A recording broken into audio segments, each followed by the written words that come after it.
Os Ungidos, capítulo 6. A arrogância de Roboão. Então Salomão descansou com seus antepassados, e o seu filho Roboão foi o seu sucessor. 1 Reis, capítulo 11, verso 43. Logo depois de assumir o reino, Roboão foi a Siquém, onde esperava receber o reconhecimento formal de todas as tribos, e todos os israelitas tinham se reunido para proclamá-lo rei. 2 Crônicas 10, verso 1. Entre os presentes estava Jeroboão, filho de Nebate, o mesmo Jeroboão que durante o reinado de Salomão era conhecido como homem capaz, e a quem o profeta Aías tinha levado a assustadora mensagem: Assim diz o Senhor, saiba que vou tirar o reino das mãos de Salomão e dar a você 10 tribos. 1 Reis, capítulo 11, verso 28 a 31.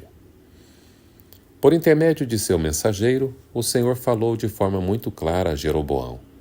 Deus declarou que essa divisão deveria ocorrer porque eles me abandonaram e não andaram nos meus caminhos, nem fizeram o que eu aprovo, nem obedeceram aos meus decretos e às minhas ordenanças, como fez Davi, pai de Salomão.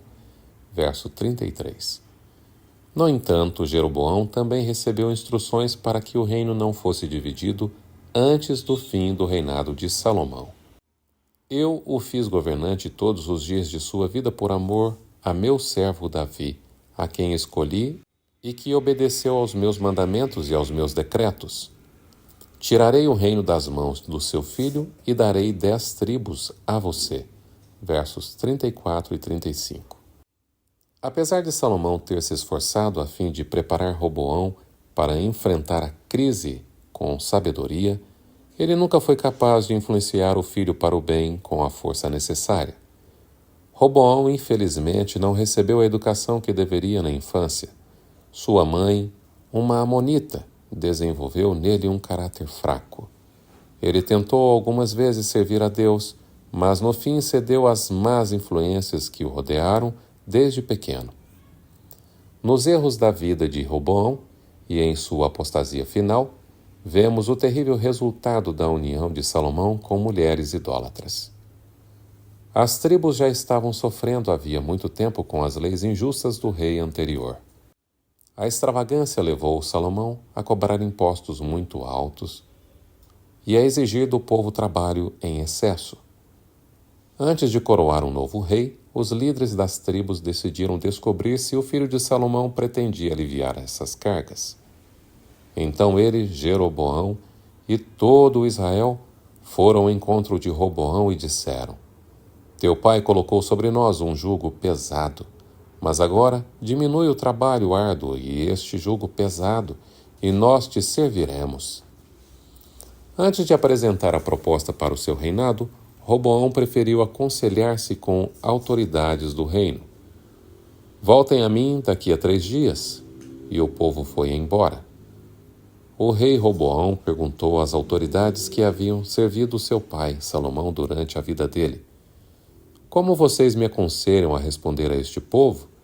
Eles responderam: Se hoje fores bom para esse povo, se o agradares e lhe deres resposta favorável, eles sempre serão teus servos. 2 Crônica 10, versos 3 a 7. O erro que não pôde ser corrigido. Não satisfeito, Roboão procurou seus amigos de juventude. Perguntou-lhes: Que conselho vocês me dão? Como devemos responder a este povo que me diz: Diminui o jugo que teu pai colocou sobre nós? 1 Reis 12, verso 9. Os jovens sugeriram que ele tratasse o povo de forma áspera e deixasse claro desde o início que ele não admitiria a interferência em seus desejos pessoais. No dia marcado para Roboão dar uma resposta quanto ao plano que ele pretendia pôr em prática, ele lhes respondeu asperamente. Disse: Meu pai lhes tornou pesado o jugo. Eu o tornarei ainda mais pesado. Meu pai os castigou com simples chicotes, eu os castigarei com chicotes pontiagudos. Versos 13 e 14. A decisão de Roboão de dar continuidade e ainda aumentar a opressão do reinado de Salomão era totalmente contrária ao plano de Deus para Israel. Nessa tentativa insensata de exercer poder, o rei e seus conselheiros revelaram o orgulho da posição e autoridade. Muitos dentre o povo ficaram alarmados com as leis injustas do reinado de Salomão e sentiram agora que não tinham outra escolha a não ser rebelar-se contra a casa de Davi. Quando todo Israel viu que o rei se recusava a ouvi-los, respondeu ao rei: Que temos em comum com Davi? Para as suas tendas, ó Israel. Cuide de sua própria casa, ó Davi. E assim os israelitas foram para suas casas. Verso 16. A rachadura que o rude discurso de Roboão abriu não podia mais ser consertada. As 12 tribos de Israel foram divididas. As tribos de Judá e Benjamim formaram um reino do sul, de Judá, sob o governo de Roboão. As 10 tribos ao norte formaram um governo separado, o reino de Israel, tendo Jeroboão como seu rei. Assim se cumpriu a predição do profeta de que o reino seria dividido. Esta mudança nos acontecimentos vinha da parte do Senhor, para que se cumprisse a palavra que o Senhor havia falado a Jeroboão. Verso 15. Quando Roboão viu que as 10 tribos se recusaram a prestar lealdade a ele, percebeu que precisava agir. Por intermédio de Adonirão, um dos homens influentes do reino, ele se esforçou para se retratar e acalmar o povo, mas todo Israel o apedrejou Adonirão até a morte. Alarmado, o rei conseguiu subir em sua carruagem e fugiu para Jerusalém. Verso 18. Em Jerusalém, Roboão convocou 180.000 homens de combate, das tribos de Judá e de Benjamim, para guerrear contra Israel e recuperar o reino. Entretanto veio esta palavra de Deus a Semaías: Assim diz o Senhor, não saiam à guerra contra os seus irmãos israelitas. Voltem para casa, todos vocês, pois fui eu que fiz isso. E eles obedeceram a palavra do Senhor. Versos 21 a 24. Por 3 anos, Roboão procurou colocar em prática as lições que aprendeu com triste experiência do início de seu reinado. E foi bem sucedido. Ele construiu cidades para fortalezas e tornou-as muito fortes. 2 Crônicas, capítulo 11, verso 12. No entanto, o segredo do sucesso de Judá durante os primeiros anos do reinado de Roboão foi o fato de o rei reconhecer a Deus como supremo governante.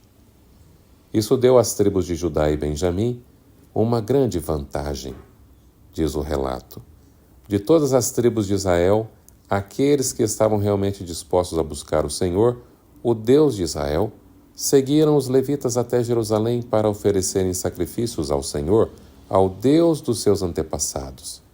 Eles fortaleceram o reino de Judá.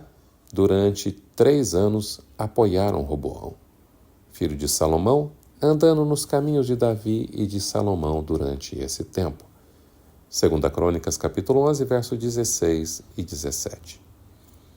Roboão fracassa. No entanto, o sucessor de Salomão fracassou em exercer uma forte influência em favor da lealdade a Jeová. Ele era por natureza obstinado, autoconfiante, teimoso e inclinado à idolatria. Se ele, porém, tivesse colocado sua confiança inteiramente em Deus, teria desenvolvido uma fé forte e se tornado submisso aos requisitos divinos. Mas, com o passar do tempo, o rei colocou sua confiança no poder da posição e nas fortalezas que construiu. Pouco a pouco ele deu espaço para as fraquezas que herdou, até que se entregou completamente à idolatria. Depois que Roboão se fortaleceu e se firmou como rei, ele e todo Israel abandonaram a lei do Senhor. 2 Crônicas, capítulo 12, verso 1. O povo escolhido por Deus para ser uma luz para as nações vizinhas estava tentando ser como as nações ao seu redor. Assim como aconteceu com Salomão, aconteceu com Roboão. A influência do mau exemplo desviou muitos do caminho certo. Deus não permitiu que a apostasia do rei de Judá ficasse sem punição. Por terem sido infiéis ao Senhor, Sisaque, rei do Egito, atacou Jerusalém no 5º ano do reinado de Roboão, com 1.200 carros de guerra, 60.000 cavaleiros e um exército incontável, que vieram do Egito com ele, conquistou as cidades fortificadas de Judá e chegou até Jerusalém. Então o profeta Semaías apresentou-se a Roboão e aos líderes de Judá que se haviam reunido em Jerusalém, fugindo de Sisaque, e lhes disse: Assim diz o Senhor, vocês me abandonaram, por isso eu agora os abandono, entregando-os a Sisaque. Versos 2 a 5. As perdas causadas pela invasão de Sisaque fizeram com que eles reconhecessem a mão de Deus e por algum tempo se humilhassem. Quando Sisaque, rei do Egito, atacou Jerusalém, levou todos os tesouros do templo do Senhor e do palácio real, inclusive os escudos de ouro que Salomão havia feito. Por isso, o rei Roboão mandou fazer escudos de bronze para substituí-los, e os entregou aos chefes da guarda da entrada do palácio real. Sempre que o rei ia ao templo do Senhor, os guardas empunhavam os escudos e em seguida os devolviam à sala da guarda. Como Roboão se humilhou, a ira do Senhor afastou-se dele, e ele não foi totalmente destruído. Na verdade, em Judá ainda havia algo de bom. Versos 9 a 12. As consequências da apostasia de Roboão. Contudo, assim que a nação começou a prosperar outra vez, muitos voltaram novamente para a idolatria. Entre eles estava o próprio rei Roboão. Ele se esqueceu da lição que Deus procurou ensinar-lhe, voltou a praticar os mesmos pecados que tinha traído o juízo de Deus sobre a nação. Depois de alguns anos, sem nenhum feito ou acontecimento importante, Roboão descansou com os seus antepassados e foi sepultado na cidade de Davi. Seu filho Abias foi o seu sucessor. Verso 16. Em alguns períodos, durante os séculos que se seguiram, homens de moral e caráter valiosos ocuparam o trono de Davi. Sob o seu governo, as bênçãos derramadas sobre Judá se estenderam às nações ao redor. Entretanto, ninguém jamais conseguiu arrancar pela raiz as sementes do mal que já estavam a brotar quando Roboão assumiu o trono. Por muitas vezes o povo, que antes tinha sido especialmente abençoado por Deus, caiu tão baixo a ponto de se tornar motivo de zombaria entre os pagãos. Apesar das práticas idólatras, Deus, em sua misericórdia, ainda faria tudo o que estivesse em seu poder para salvar o reino dividido da ruína completa. Com o passar dos anos, o plano de Deus para Israel parecia completamente frustrado por pessoas inspiradas por instrumentos satânicos, mas ainda assim, ele colocou seu plano amoroso em ação por meio do cativeiro e da restauração da nação escolhida. A divisão do reino foi apenas o início de uma história maravilhosa que revela a paciência e a amorosa misericórdia de Deus. Os adoradores de ídolos, no fim, deveriam aprender a lição de que os falsos deuses não têm o poder de restaurar e salvar. Somente sendo leais ao Deus vivo, podemos encontrar repouso e paz. O fim do capítulo 6. Querido ouvinte, que este capítulo tenha trazido grandes lições a você e ao seu coração. Que Deus te abençoe. Possamos ser fiéis a Deus sempre. Não se esqueça de curtir e também compartilhar este capítulo com as pessoas que você ama.